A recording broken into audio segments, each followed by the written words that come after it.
You've most likely seen ants before, maybe marching across your kitchen floor or disappearing into cracks.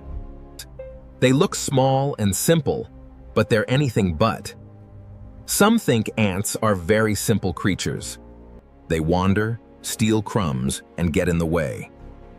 When two groups collide, we assume it's chaos. Mindless creatures bumping into each other randomly and fighting without purpose. But that belief is wrong. Ant wars don't happen by chance. They're highly organized, strategic conflicts, decided by resources. Every crumb we drop, every suitable habitat we create, becomes fuel for their war machine. We know this from decades of research on ant colonies, in the lab and in the wild. We've tracked chemical signals, mapped battle formations, and measured casualty rates. These ants have supply lines, scouts, and soldiers.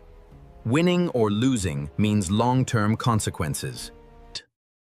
In this video, you'll learn exactly how ant wars work, step by step. Ants are among the most ancient insect lineages still thriving today, present over 100 million years ago. Before the final breakup of Gondwana, ants not only survived, but engaged in large-scale conflicts. Before the final breakup of Gondwana, ants not only survived, but engaged in large-scale conflicts. Warfare is usually decided on territory and access to food. Different seasons can intensify these tensions. Population sizes increase, compressing colonies into closer proximity. Stable boundaries may start to break. The objective isn't always food or territory. Some ants attack rival colonies specifically to seize young, effectively converting former rivals into laborers for their own purposes.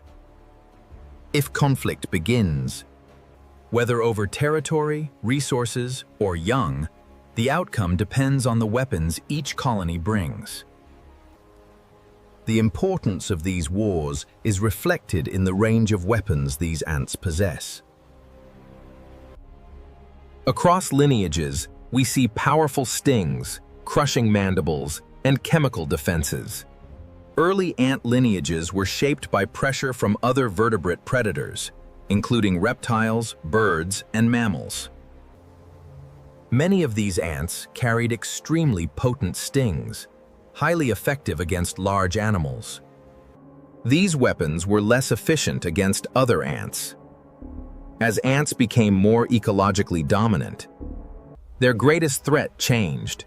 Competition with other ants intensified, becoming a central evolutionary drive.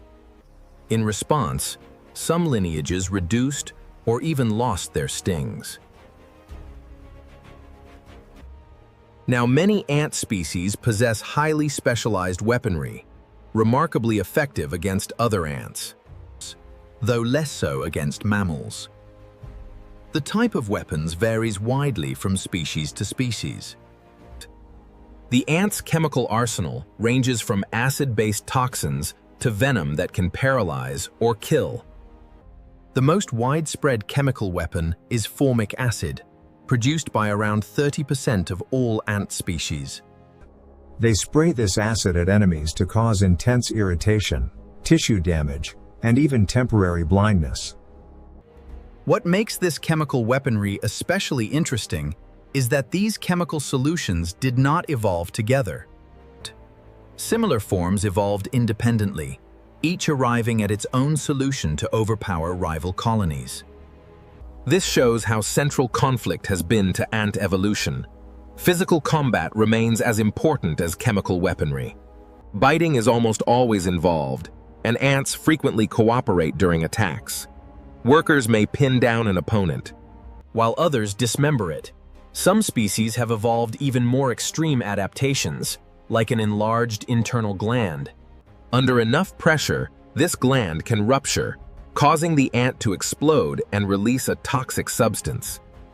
Releasing a sticky, glue-like toxic substance over nearby enemies. Ant weaponry varies from brute force to refined chemical attacks. A weapon is only as effective as the strategy behind it. The first step of ant warfare is usually a scout ant sent out to explore the surroundings, searching for food, sometimes finding neighboring colonies to raid, or even finding potential raiders. If the scout finds a resource, it returns home laying a pheromone trail. Back in the nest, it releases a recruitment pheromone, signaling its discovery to other ants. Workers then pour out, following its trail in a coordinated group, to harvest food, defend the colony, or launch a raid. But actual wars are very costly to ant colonies. So they have other strategies of maintaining borders that are often non-lethal, called ritualized combat. Ritualized combat is a display behavior used to resolve territorial disputes or establish dominance without heavy casualties. Sometimes even duels between key individuals are set up. They do this to avoid injury and loss. But if this strategy doesn't work, then it's often full-scale war.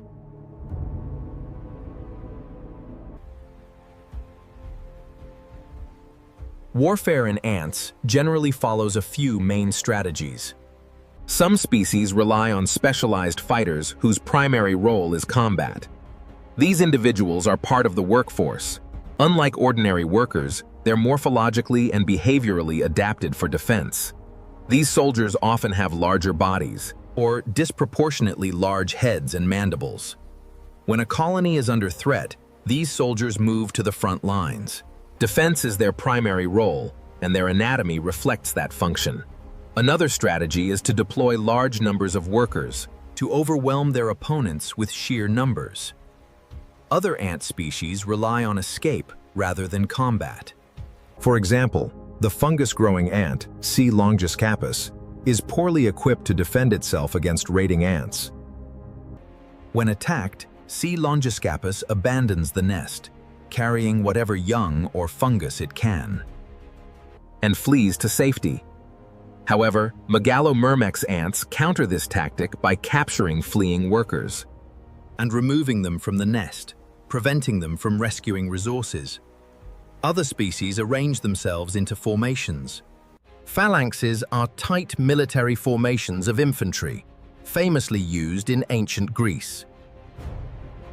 Some ants use more deceptive tactics when raiding. Instead of attacking, they mimic chemical signals to blend in. By blending in, they can slip past defenses and steal young, turning future workers into their own. Of course, in these wars, casualties are bound to happen, and ants don't want to waste those resources. Some ant species carry their dead or injured group members back to the colony and consume them. Not all species eat or sacrifice colony members. Megaponera ants retrieve wounded workers and care for injuries. This behavior increases the colony's chances of recovering quickly after a fight, and minimizing overall loss of resources and members during combat. Most ant wars are relatively brief events. Conflicts typically last from a few hours to several weeks, often taking the form of raids or localized battles.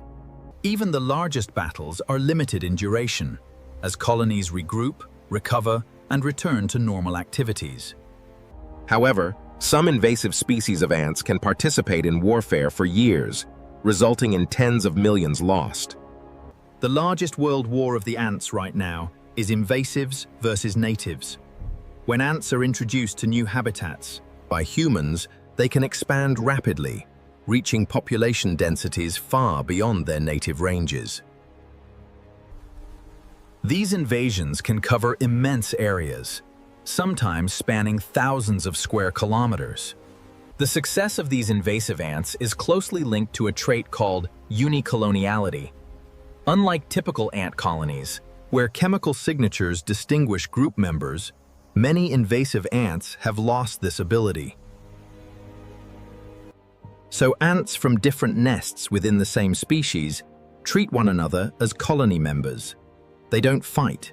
By avoiding direct confrontations within their own species, these ants minimize the energy and resources spent on internal disputes. This allows them to rapidly expand population sizes, dominate resources, and outcompete other native species. Importantly, they remain very aggressive toward other species. The result is a single supercolony stretching thousands of kilometers. One famous example of supercolonies is the Argentine ant, native to northern Argentina, Uruguay, Paraguay, Bolivia, and southern Brazil. Through human activity, this species has become introduced worldwide, established in many regions including South Africa, New Zealand, and Japan, also Australia, Europe, and the United States. Argentine ants are now considered major pests in agricultural and urban environments. They're also heavily outcompeting native ants all around the world. Researchers observed aggressive encounters in San Diego. Along the border between the Very Large Colony and the Lake Hodges Colony, an estimated 30 million ants die each year. Across a battlefield stretching for miles, most ant wars are limited to brief raids or skirmishes, lasting hours or weeks. But Argentine ants fight continuously. Their territorial borders are scenes of relentless violence. With ants fighting on top of hundreds of fallen colony members, the scale and intensity of these battles is extreme. Another group that excels in warfare is army ants, a perfect example of ant warfare at its most intense. Army ants push socializing to an extreme and are experts at warfare. Nearly every aspect of their existence is a group effort. Individual independence is absent. Workers do not forage, scout, or act alone. The only members that sometimes operate independently are the males. Males develop wings and leave to seek females. Beyond this exception, all other colony behaviors occur within a group. Army ants offer another way of understanding warfare. Their approach differs from many other species. They categorize other ant colonies in 3 distinct ways: Colonies of their own species, other army ant species, and all other animals, including other types of ants. Their responses differ accordingly. Army ants generally avoid direct warfare with other army ants. Although some of their most common prey are still other ant species that just aren't army ants. Their collective fighting can overwhelm entire colonies of ants. Army ants invade in massive numbers. The defending colony often fights back, and battles produce heavy casualties on both sides. These confrontations are among the most dramatic large-scale conflicts in the natural world. Even though army ants usually win, victory often comes at a significant cost in casualties. Not all ants fight. Some evacuate the nest, taking young to safety, and reoccupy once army ants move on.